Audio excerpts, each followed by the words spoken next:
Hi, I'm Gregory Iron, the only professional wrestler with cerebral palsy, and to my knowledge, the only professional interviewer with cerebral palsy. And I'm backstage with BLACKFLY here at Top Tier, and I'm sitting with the one, the only, Jonny Deluca. Good to see you. Phenomenal.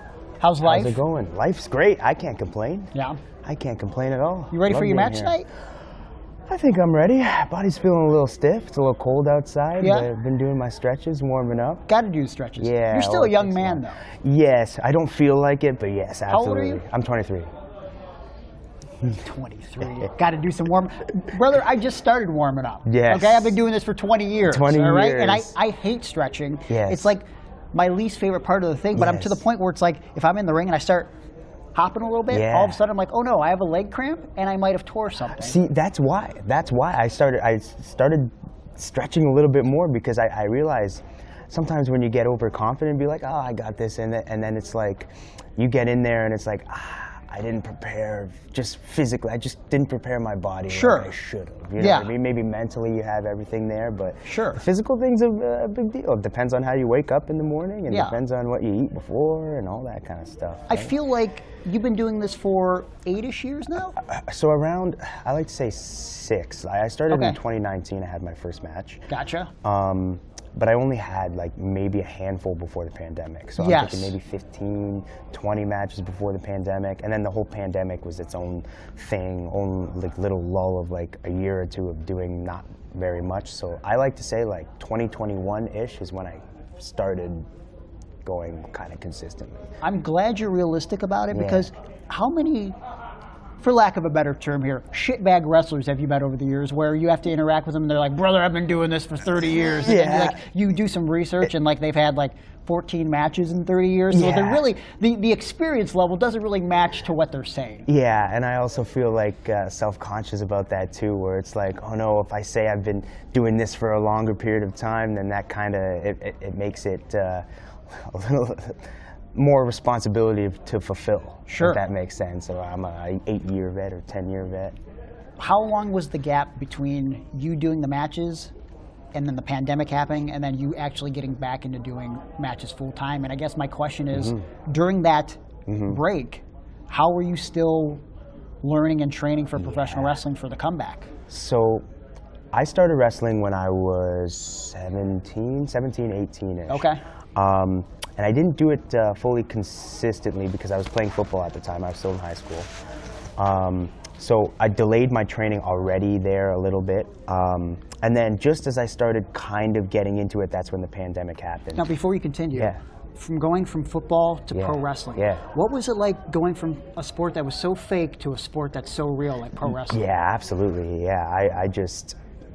To me, and I did Brazilian Jiu-Jitsu as well. Sure. And there's nothing realer than pro wrestling, brother. Yeah, absolutely. I can tell you, like it's nothing realer than pro wrestling. Yeah. I had a guy the other day come up to me and say, hey, you know this is all real, right? I'm like, I know. You tell me stuff that I already have knowledge about. This is something that we kind of, you know, we all kind of understand subconsciously. It's a different level of thinking, but it's there. Yeah. It's real. But anyway. It's still real to me, Dad. Yes.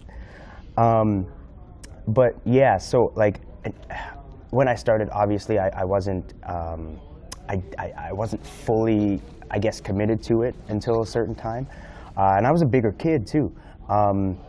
During the pandemic, I think maybe like a lot of people, you're not, you know, unprecedented times. You don't know what's coming next, and you're not really on a regular routine. So I put on about 30 pounds. I was already about 220. So I reached about like 240, 250 pounds. And I was super duper out of shape.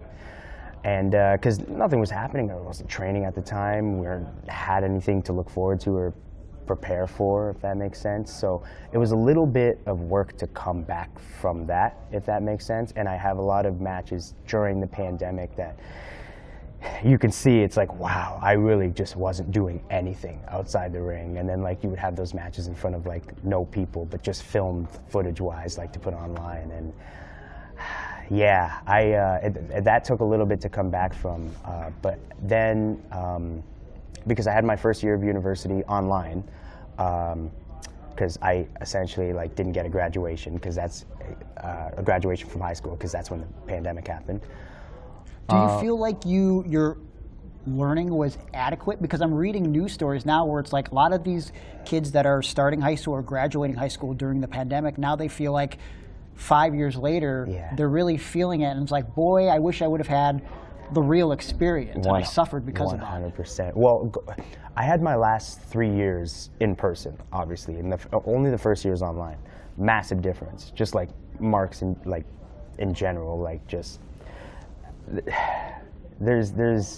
I think there's nothing beats personal interaction when it comes to that. Just because it's very easy to skip out on something online or to just avoid it or tune in for a lecture and then but you're doing something else. It's definitely not the same thing as opposed to like you being there. You have to lock in because you're there and you're present. So like for me, like that was a bit of a wake-up call too, like school-wise. Like it got a lot harder like come second, third, and fourth year. I went to Brock University for sport management.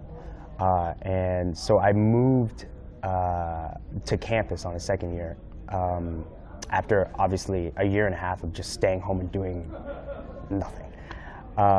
And so that's kind of when I started to take working out a little bit more serious because I thought to myself, well, I'm not able to train consistently anymore because I'm away from the ring. So why don't I just go to the gym and just put 20, 30 minutes on the treadmill every day just so I don't fall too out of shape. Started doing that super consistently, and then that turned into 40 minutes, and it turned into a little bit of weight training, and then all of a sudden I just started noticing a difference in my body.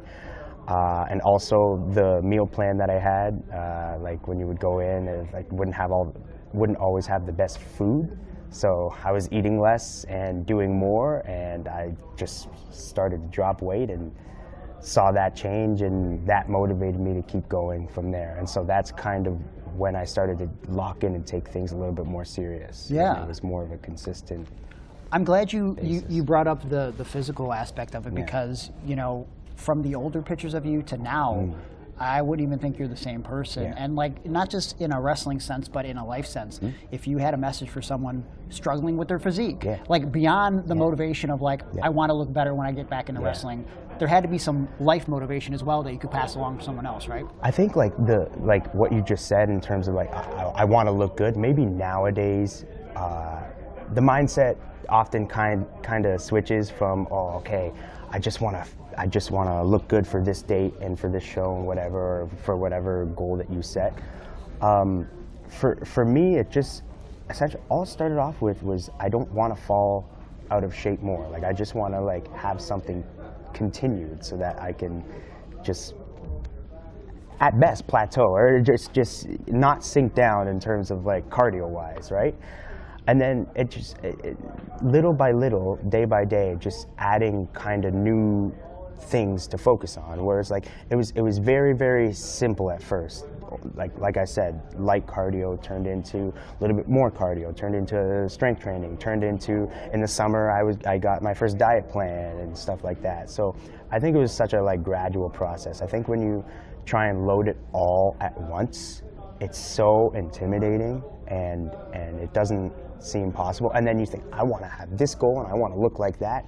I didn't really think like that because, not that I didn't think it was possible, it's just I know that kind of thing takes a lot of time. So I kind of just lived day by day. Every day is its own battle. Sure. And you know, you win some and you lose some, but you have a choice, many choices all throughout the day, every single day. And in that moment, you can either choose to make the right decision or the wrong decision. So that's kind of the way I figured it. Pile up all the right decisions. So you're dialing in your physique during the pandemic. We're basically over with it. You're getting back into wrestling. Throughout your wrestling journey, in ring, where do you think you learn the most, the best things about your professional wrestling now, now that you're back into it? I think it's a testament to guys that I've had the opportunity to work with as well. Part of my motivation, is a cool little story too. When I moved to university and like being in sport management, I've always talked about helping or assisting running a show at the school's bar, Isaac's. And so we eventually got something going, and I had the opportunity to wrestle Josh Alexander. It was like I was under 100 matches. Okay. You know what I mean? That's was amazing an opportunity. Intimidating thing for me. And so at the time, I took one look at my gear, and I was just like, I have to be shirtless. So that's when it changed. Like I was already kind of making the progress like enough to like make a difference, and now it's like that's the first time I kind of had like a goal. And man, when I think back to it, like too, it's like it reminds me of like the Rocky movies where they have the montage and stuff like that. Like that. That's some of the best like times of my life were just like waking up super early and just having this goal on my mind, and like nothing was going to stop me from doing what I needed to do to get that. So and it was the first time where I was able to actually like get the gear that I wanted to, that I thought looked good, because I could be shirtless, you know what I mean? Like I was like, okay, I gotta get a tan, I gotta look as professional as I can, I gotta take my workout seriously and dial in, I gotta not mess around in the kitchen and stuff like that. So like I got word of that maybe September, and like the show was sometime in December. So it was like 2.5 months. I'll tell you right now, I did zero school. Like it was, that's why you pick something like sport management, right? Sure, so you could take it easy, right? But I think I look back at those times too, especially like it's my first couple months like having experience like living alone. Or like living with, because I lived in a student house with 6 other guys. Okay. It was phenomenal. I'm sure. You know what I mean? Yeah. Like you're responsible for your own routine. You're responsible for what you eat, or everything it comes down to your decisions. So I was just able to make the decisions that I felt were right for myself. And so after that match, that match specifically gave me a lot of confidence. And then from there, it just kind of, I feel like we have these like phases and waves of momentum in wrestling too. When something good happens, it gives you the, not motivation, but like it expands your mind to like maybe different opportunities that you wouldn't think or be confident enough to like try and pursue without that first little push, right? So that was my first year. I went to the UK, and that was like something I never thought I would do or get to do, and I was like, this is wild to me. And then, yeah, just from there, like, I understood the build of like, or the importance of like evolution in wrestling, right? Like you need to evolve, like eventually, like for the longest time I was this just clean as a whistle baby face who wore this generic gear or whatever, or tights or whatever, and then I just had the idea last year that like maybe I don't want to do that. Maybe I just want to change everything up, and it's getting a little stale, and I want to turn heel and just try something new and something out of my comfort zone. So that's like what it was all for me. Like I just kind of understood the fact that nothing is forever in wrestling, and the way that you make things interesting for yourself are to keep this constantly stimulated and constantly going. Well, I think there has to be a level of self-awareness, right? Yeah. Not just for wrestling, but anything in life. I'll say it a million times, but like wrestling is life is wrestling, right? 100%. And so having self-awareness, understanding that, like, look, when you talk about wrestling without a shirt on, right? I think about when he became popular in WWE. Obviously, he'd been on the Indies for years, but Kevin Owens. So he's having success in WWE, and there are some kids who see Kevin and go, well, he wrestles with a tank top on and shorts, so I can do the same thing. Not taking the time to understand that A, Kevin is one of the best wrestlers in the world.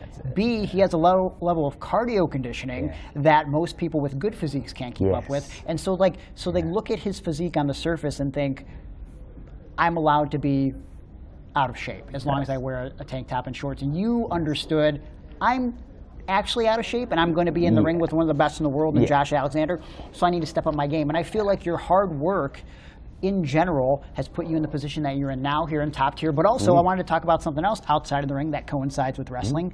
You recently filmed a television show. And I don't know if that opportunity presents itself if you're just some random, melting candle in a t-shirt, right? Right. So how's the TV show come about? Oh, it was super fun.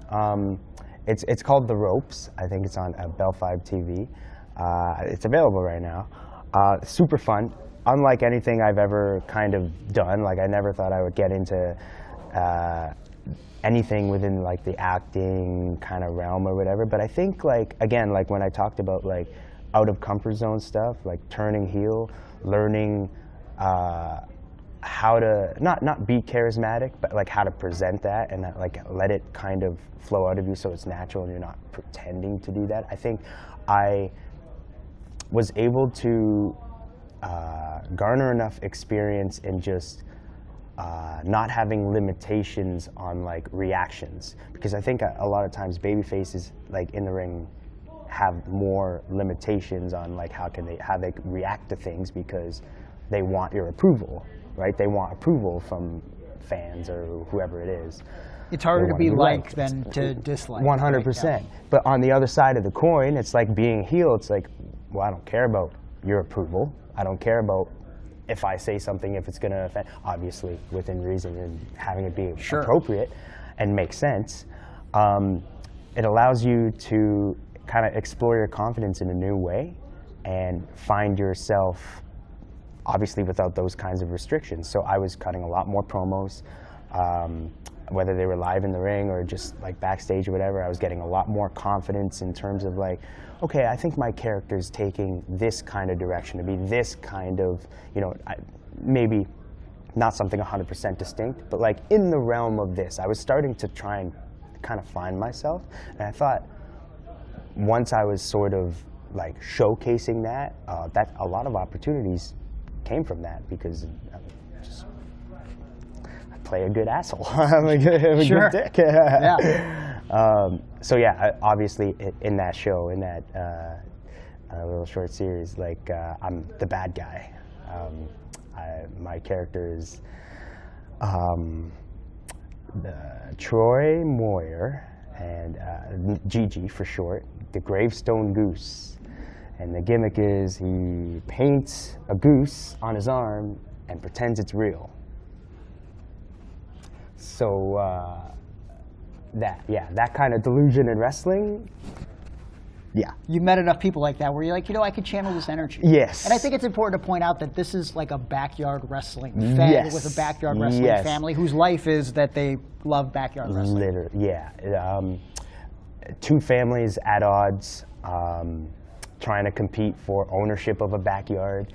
And I think it does a good job of encapsulating like the grittiness of backyard wrestling too. But also the kind of real things that sort of come with it. It kind of blurs the line between like fact and fiction as well, where it's like you get to see the whole behind the scenes of like them sort of like in the show, them talking about how the matches are gonna go or how they're gonna play out, or like, oh yeah, what's this guy's deal? And then obviously seeing the finished product in front of people, and I think it's backyard wrestling. You could compare it to regular wrestling or whatever. It's just it's the idea that people just want to collaborate over something and make it seem important, or make it something for people to be interested in. Sure. You know, and kind of sort of like disappear from reality for a little bit, right? And so you kind of get to see, you get those little elements of like the passion for wrestling within there as well. Ridiculously goofy, wacky characters I love to that. accompany it. But yeah, most definitely. And that's another thing that's out of the comfort zone too, because I'm like, how do I portray this guy who thinks this goose on his arm is real and can take people out? So where do you pull inspiration from? For that particularly? You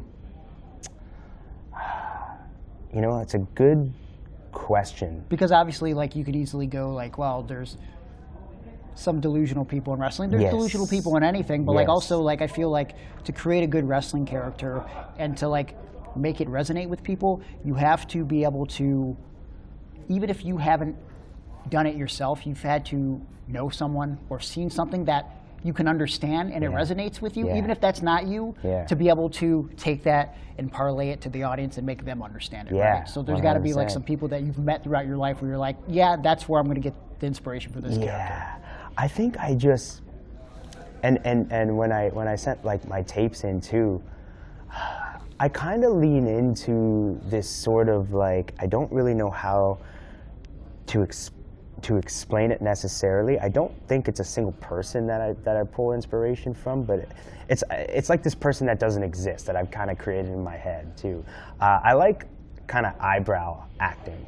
I don't know if that makes sense or is a thing. Subtleties? Yeah. Yeah. Yeah. Which is interesting because in wrestling, you're taught to be big. Yes. But like sometimes in the element of like a TV show or even like at the WWE level where the camera shots are a little bit more close up, like you want to play into those subtleties, those right? Little So I get what subtle you're saying. facial, right? That little lift of the eyebrow or that little smirk or whatever it is. I always kind of like that, and I think that kind of offers another layer of authenticity to like the commitment of the character you're trying to play, and not just having it be the character, but like the guy playing the character as well. Because in this series, I'm playing a guy who's playing the character of that, whatever his gimmick is, right?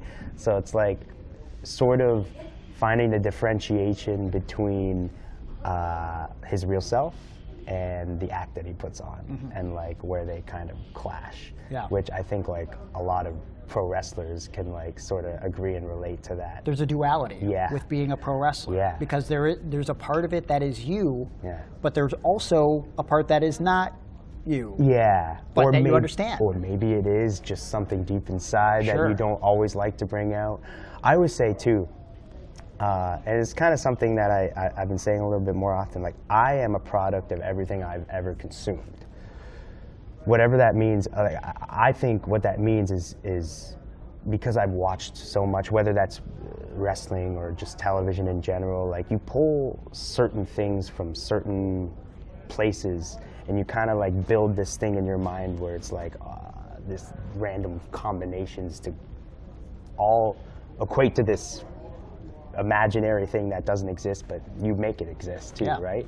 So like that's what I always say. Like when I'm finding it's tough to be original, I kind of try and remind myself that like that kind of stuff comes from inspiration that's already been built, just added on to. To be an original, you have to take from everything you've ever experienced, right? That's how you build your. You got to know history to know the future, or to try and dictate the future too, right? Like figuring out who you are basically comes down to coming to terms with who you actually are and what you've experienced. Like for a long time when I was trying to be a good guy in wrestling, there was something about it that felt inherently weird. And it was because who I am as a person is kind of a smart ass. I find a lot of inspiration in comedy through like Norm Macdonald, because I didn't have the best childhood, and Norm Macdonald is not for everybody, right? No, and so so when I started doing bad guy work, and perhaps maybe this can resonate with you, I was able to show that side of me, even though people seeing me with a disability were like, I don't know if this guy can be a bad guy. And it's like, well, I'm a real human. I know how to be a dick. And so when I was able to flip it around and become a babyface, you can't just not be that bad guy anymore. Right. You have to maintain elements of that smart ass and that lovable cocky dick. attitude. You know what I mean? Yeah. That's what it comes down to. So it's like I feel like, you know, watching you grow just here in top tier and seeing what you're doing outside the ring with the TV show, I really feel like you're finding who Jonny Deluca is. So again, elevator pitch. Who is Jonny Deluca right now? He's slick. He's quick. He's kind of a prick. Is that on a t-shirt? Because I feel like it should be on the back of the t-shirt. Everybody I say goes, you should put that on a t-shirt. That's the back of the t-shirt. Would you buy that t-shirt? I think I would. Okay. I think I would. If I had to sort of elaborate on that, I've always loved the idea of like, I'm going to portray something, a real aspect and part of me, right? Obviously, I'm not going to showcase that in real life, but like, what you're seeing is possible. Right? It's within me. Yeah. So I'm going to try and portray that as best as I can. But I also never loved the idea that heels couldn't do kind of what they were capable of, just at risk of like outshining or outflashing the babyface or anything like that. So that's where like the slick and quick thing kind of comes in, where it's like, well, no, I can still be Jonny Deluca and do what Jonny Deluca is capable of doing, but just in a sort of, can we swear on this? I guess we fucking can. all right, just in a fuck you way. Yeah. Well, see, the example I always give, one of my all-time favorites is Shawn Michaels. And so when I think about Shawn Michaels, sometimes, and I don't know if you've experienced this in your wrestling journey, but sometimes you'll meet a bad guy wrestler who, when you ask them, what do? They will go, brother, I'm easy. I'm a bad guy. I don't do anything. And I think that's kind of a cop-out because if you watch Shawn Michaels, it's not like Shawn Michaels did necessarily less because he was a bad guy. It was about placement and like the intent, like how you're doing those things, like makes the difference between the good guy and a bad guy. Context. Just like in life, you can say one thing and be very sincere and genuine, and you could say that same thing and be a sarcastic dick about it. So it's about the intent, and I feel like you've really showed the top tier audience over the past couple years the intent of Jonny Deluca, and I would say it's very prickish for sure. But I guess my question is, what does the future hold for Jonny Deluca in top tier wrestling? Man, I don't know. I kind of try and stay day by day because things change constantly. Is there someone in the locker room that you see and you're like, you know what? I want a piece of that guy. Oh, there's so many. Or girl. I'm sure we could do intergender, right? Oh, there's so many. Yeah. Yeah, off the top of my head, the champion, Cody Deaner. Come get some. I mean, I guess I'm gonna shoot high when I'm talking about guys I wanna wrestle. There's so many, and there's top tier is a great place for that too. In terms of like it's a locker room where obviously there's so many local guys or local Hamilton guys. They're getting the opportunities to mix it up with guys where they maybe wouldn't have the opportunity to mix it up with or be associated with or be in a locker room with. So I'm just super thankful for that. In terms of anybody in particular, yeah, Cody Deaner, TJP would be cool. Those are all good Gregory choices. Iron. Well, I don't know about that. All right, but anything is possible, right? And I'm glad that we can make this interview possible. I'm glad I can learn a little bit more about you.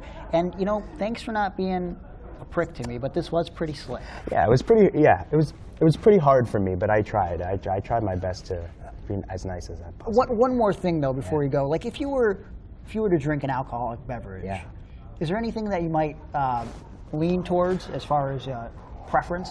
Ooh, that's a good question right there. You can think about it for a second. Let me think. A lot of choices out there, but I feel like there's only one good answer based on this YouTube video. You know what? I guess I got to go with BLACKFLY. Oh. Yeah. Yeah. Any convenient. flavor? Yeah. Oh, excellent. Oh, wow. What do we got here? 4 different flavors right here. Oh, okay. Okay. What's your go-to? Well, you know, I'm not much of a drinker, but this is very tempting. It's like, you know, when I'd be in school and you know, the kids would walk up to me like, you want to smoke a little bit of the Chiba in the bathroom? I'm like, I don't know, but they're showing me like how cool it could be. Right? Like I'm not trying to influence anybody out there to drink, but I'm telling you, I could smell the good time. Okay. It's coming. Okay. What are you picking? I think I'm gonna go with. What, you like that one? That's the closest one to me. Root beer looks pretty good though. Okay, I was actually looking at the hard iced tea. Okay. I'm a big iced tea guy. All right. So. You want to take that with you? Oh, absolutely. All right, drink that after the match though, okay? Okay. All right, we got to make sure we get that victory. Okay, yeah, absolutely. I'm gonna drink this after the match. Okay, and we're gonna put this interview in the W column. Thank you so much, Jonny.